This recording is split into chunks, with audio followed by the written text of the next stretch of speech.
In October of 1776, British and Revolutionary American ships clashed in Valcour Bay, just south of Plattsburgh. A guy named Benedict Arnold was the American commander. You'd hear a lot more about him later in history. A cannon on one of those ships exploded during the battle and fell in pieces into Lake Champlain. And archaeologists have been trying to recover the fragments ever since. Last week, they succeeded. And when they pulled the metal from the deep, our reporter was there, rolling tape. That's today's story of the day. Support for Story of the Day comes from the Wild Center in Tupper Lake, dedicated to strengthening visitors' connections to the natural world. More at wildcenter.org. Hey, I'm David Sommerstein. It's Tuesday, July 27th. First up. The healthcare network that runs the Ogdensburg and Carthage hospitals is in a state of emergency. The North Star Health Alliance filed for bankruptcy earlier this year. New York State had to loan North Star $60 million just to stay afloat. Now, North Star is hoping a partnership with another regional group could bring some stability. But as Richard Haller reports, it's unclear if that partnership will actually happen. Last week, North Star announced in a press release that it's partnering with Rochester Regional Health, which has a network of 9 hospitals, including Canton-Potsdam, Messina, and Gouverneur in St. Lawrence County. But Rochester Regional Health says it hasn't entered into a binding agreement with North Star. What it did say is that it's having a continued conversation with the Department of Health and North Star's leadership about the possibility of a future relationship. Sum it all up, Rochester Regional has been identified as the preferred partnership, and that takes it to the next steps. That's Assemblyman Scott Gray. In a statement on Friday, North Star says its announcement on a partnership with Rochester Regional Health was issued earlier than intended, and that any future partnership is subject to due diligence and governance approvals. If a partnership is finalized between them, Gray says there are some upsides and concerns. And that is potentially the lack of diversity from providers, right? That is a concern, and that needs to be addressed. The worry is that a partnership could create a monopoly of local healthcare providers. Gray says on the flip side, this partnership could help provide area clinics throughout St. Lawrence and Jefferson counties. Because, we all know the difficulty in traveling. Some people may be one-car households. We may have elderly people in the wintertime that can't travel. So those area clinics are critical to providing accessible health care. North Star also just announced that it submitted plans to the Department of Health to close its labor and delivery services at its Claxton Hepburn Hospital in Ogdensburg, meaning expecting mothers would have to drive close to an hour away to give birth. North Star has public hearings scheduled this week in Carthage and Ogdensburg to let people evaluate its decisions to cut labor and delivery. Richard Haller, North Country Public Radio.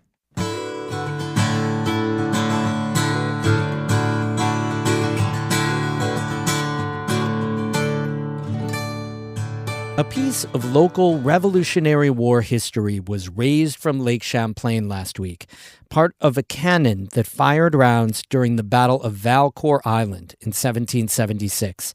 It completes an artifact discovered more than 25 years ago. Kara Chapman was there and has our story.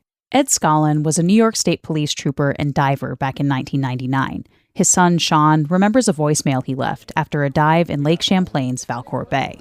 My mom pressed play, and it was like, he's like, I'm pretty sure I found a cannon. And I remember telling my mom, I bet it's just an old pipe or something.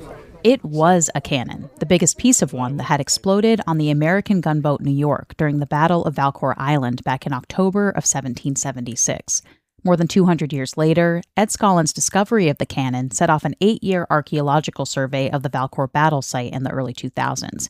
It yielded scores of other battle artifacts and most of the rest of the cannon.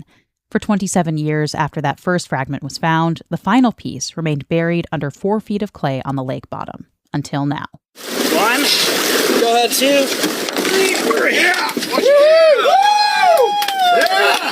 Footage captured by local videographer Paul Frederick shows Ed Scollin and others hoisting the last cannon piece out of the lake and onto the deck of a pontoon. They bring it to the Peru boat launch, where a crowd of local residents, historians, and reporters are waiting to see it. They put it in a hard-shell case and wheel it up to a small monument commemorating the battle.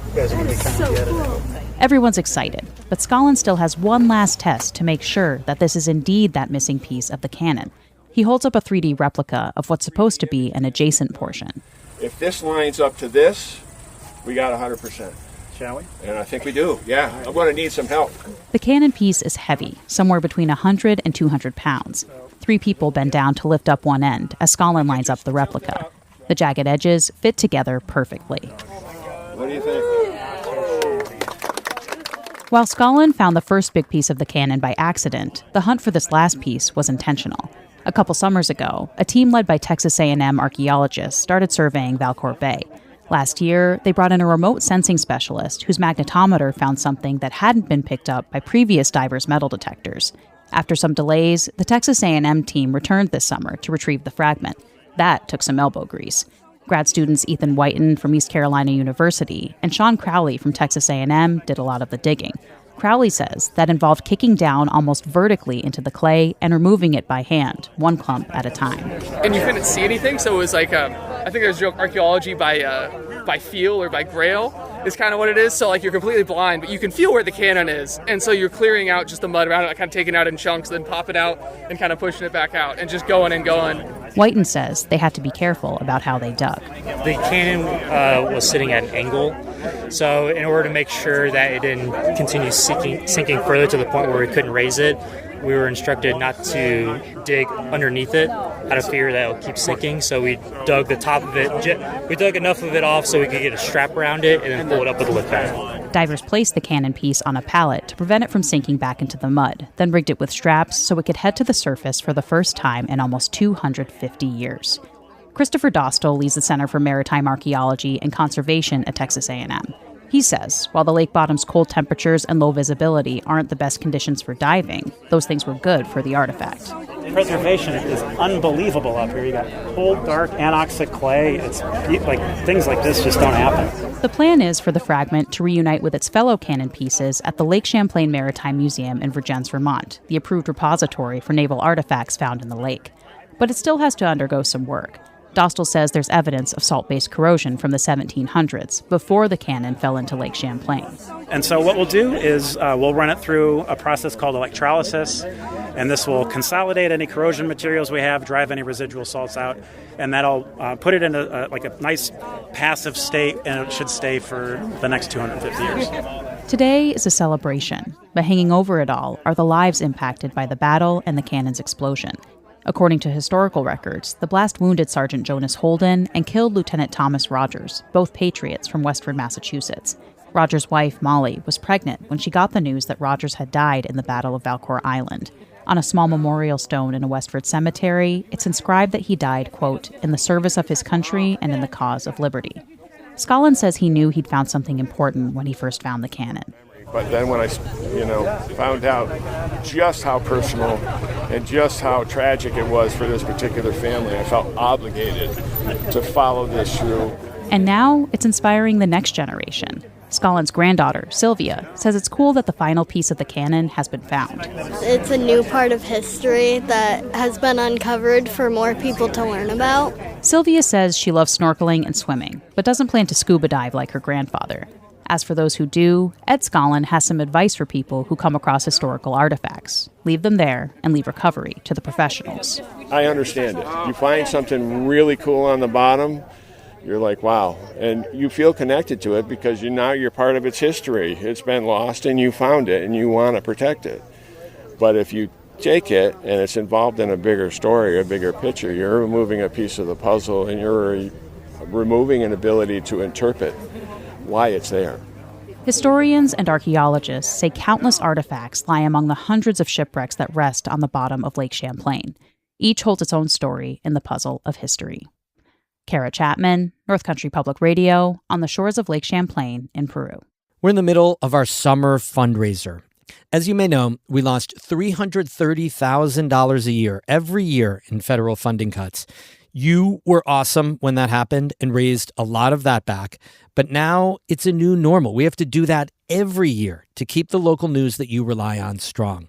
So please make a donation to keep your public radio or your summer public radio station going.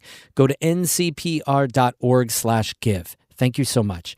Music today by Oscar Sarmiento of Potsdam and Tim Ellifritz of Johnsburg. I'm David Summerstein, North Country Public Radio.